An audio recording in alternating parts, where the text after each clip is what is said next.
Mga higala, kumusta ni napunta ni ato ang tulumanon panglantaw sa kagabion.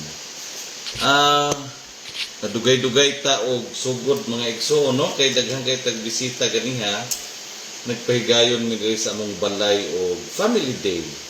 Okay, family day man karon god, September 22. Nanganhi ang mga brother and sister-in-laws na po diri sa ako ang panimalay. Diri may nagpahigayon og kaon, istorya. Pero while they are having their videoke, kalingaw pugpog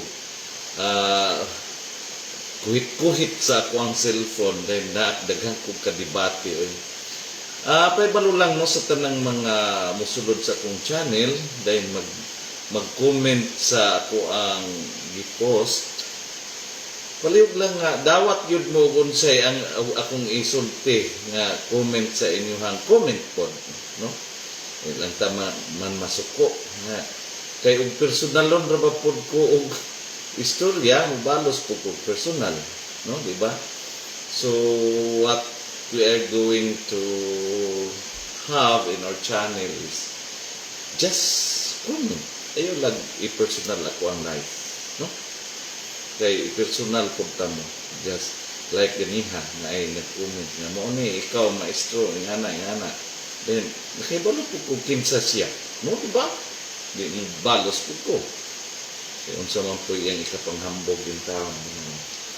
So shout out dahil sa kong mga kadibit ganiha, si former Councilor Felicia Amarillo Felicia, may gabiin ni mo diha, madam.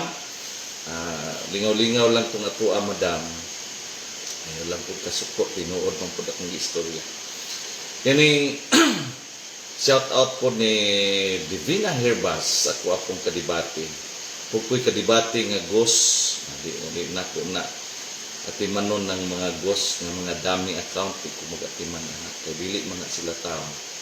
And then, ako pong shout out ang kining mga likers na to, no, si ato ang administrative officer diri sa San Miguel, si Sir Abinigo Ukapan. May gabi ni mo diha, sir. Si Franco Francine, Pastor Yung Monyon Makigangay Jr., Verlan Alcacid, and Ilami Sara. So daghang kayong salamat sa inyong pag-like. Sulod gani mo sa kong channel, dahil mag-comment mo, mubalos yun ko, ana. Dahil inyo kong personalon, wala yun kayo mahimo, mo personal po ko ninyo. Kaya anak man na. So, mo na kong topic ganihan, no? Family ni Bongbong Marcos, a good father and family man is a good leader of a nation. Bitaw, tinod biya na. Kung dili ka good leader sa imong family, how come mahimo kang leader sa atong community, mahimo kang leader sa ato ang nasod nga dili man ka gani nakatapok sa imong pamilya, no, di ba? Pareha ng mga gibiyag asawa, gibiyag bana, no? Kinahanglan tarong sa imong family, then if you can make your family good, then you will be qualified to become a good leader in the nation.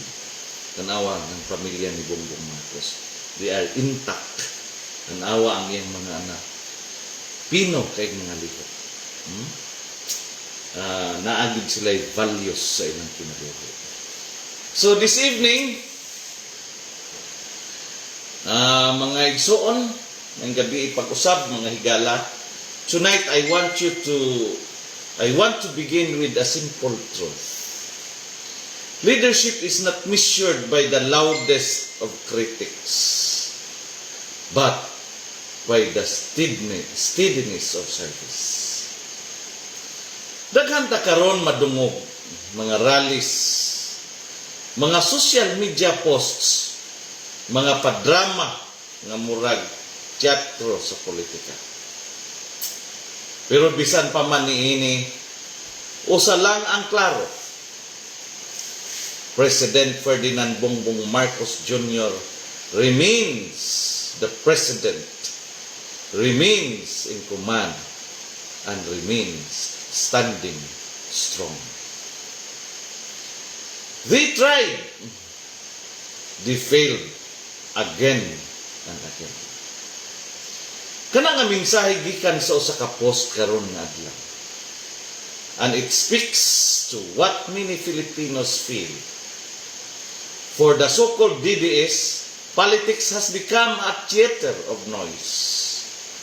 Every week, new drama. Every rally, new accusations.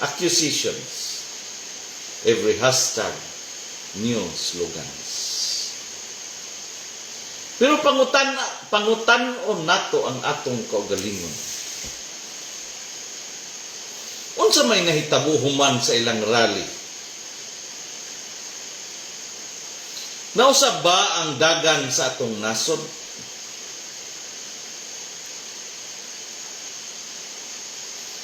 Nadugang ba ang pagkaon sa lamisa sa ordinaryong pamilya? Naugmad ba ang klase sa mga estudyante? Ang tubag klaro, wala. Instead, while they waste time on drama, the government continues its work. Roads are being built. Classrooms are being funded. Programs are being rolled out. The DDS or Duterte diehard supporter can scream all they want. Pero ang kasaysayan magpabilin nga record. Ang ilang sigaw walay unod. Now let's turn to President Marcos. Unlike his critics, he does not waste his breath on insult. Unlike his opponents, he does not trade barbs on social media. Instead, his focus remains service to the people. Mga higala, this is leadership. To stand tall when others try to shake you. To remain calm when others shout. To keep working while others keep attacking.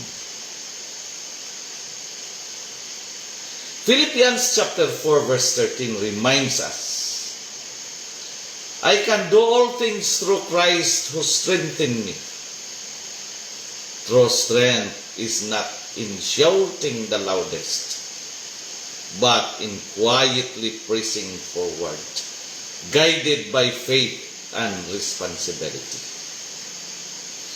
Article 7, Section 1 of the 1987 Constitution is clear.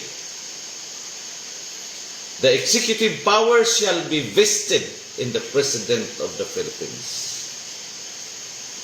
Walay rally, walay hashtag, walay chant nga makakuha ni ana nga power gikan sa lehitimong presidente. Yes, people have the right to protest. That is part of democracy. But rights must be exercised with responsibility. Protest cannot replace election, and noise cannot replace law. Pero ba daw siya mubaw na ko kay dili ko lawyer?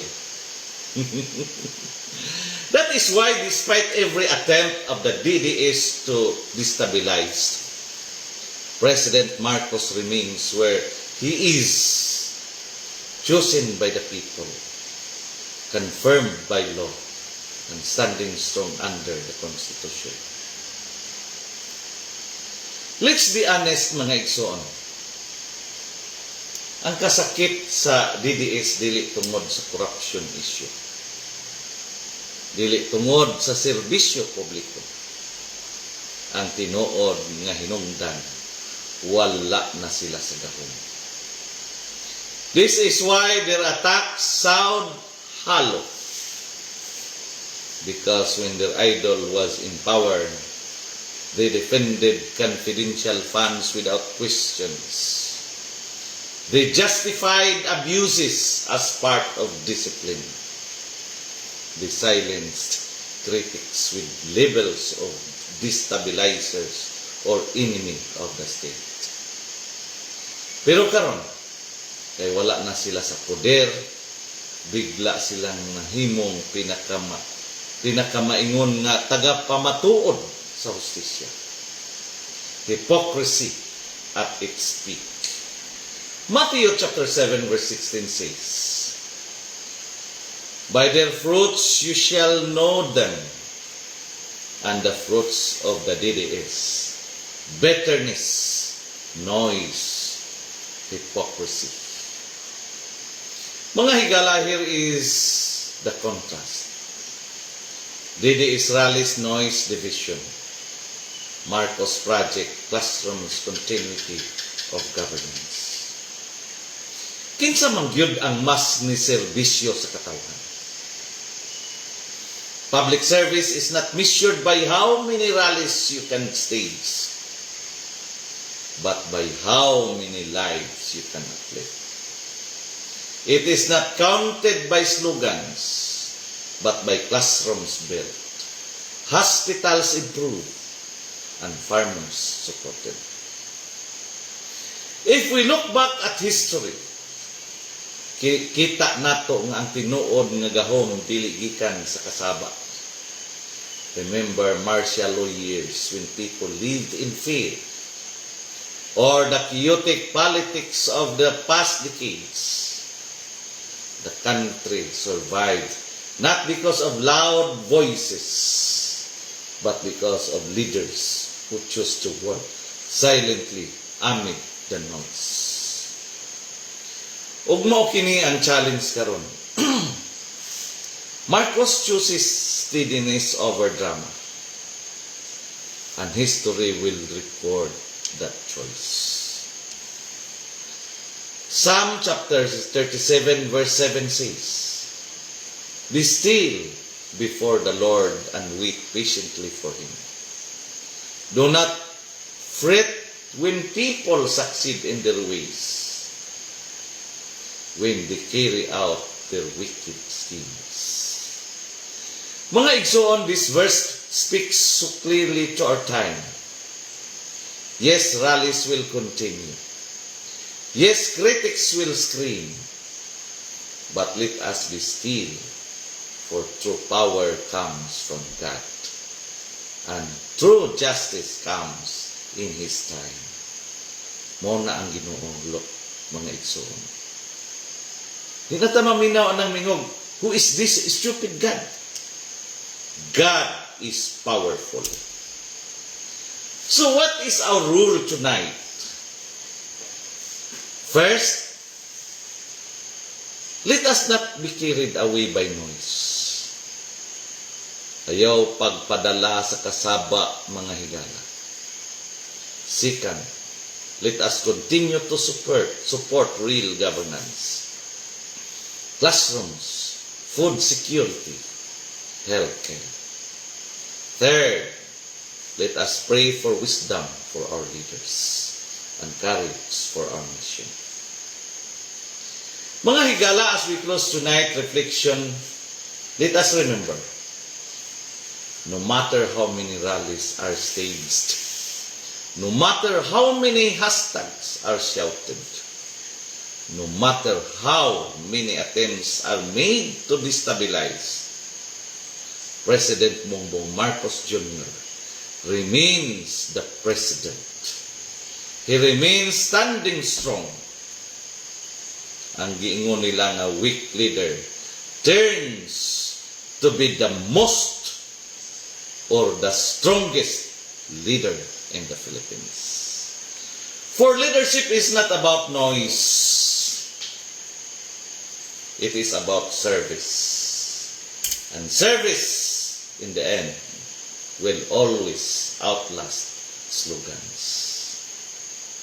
Kini ang panglantaw sa kagabhion diin ang kahayag na gadan-at bisan pa sa kanitnit. Ini inyong igsoon, higala o dalaga, Jeremias Labaho Tubigon, sa makausapan mo ingon. nga sa atong pagpangandoy o matarong nga katilingban. Ang kamatuoran gayod ang atong suga. Ug sa kangit-ngit sa kasaysayan. Ang tinud-anay nga pamunuan. Mao ang labing hayag nga paglaom. Good night mga higala. May justice, peace, and service always guide our land. Ang Diyos magapanalangin ug magapanalangin ug magapanalangin kanatong tanan. Maayong gabi. Shout out Sir Jolwin Lahay-Lahay. Daghang kayong salamat.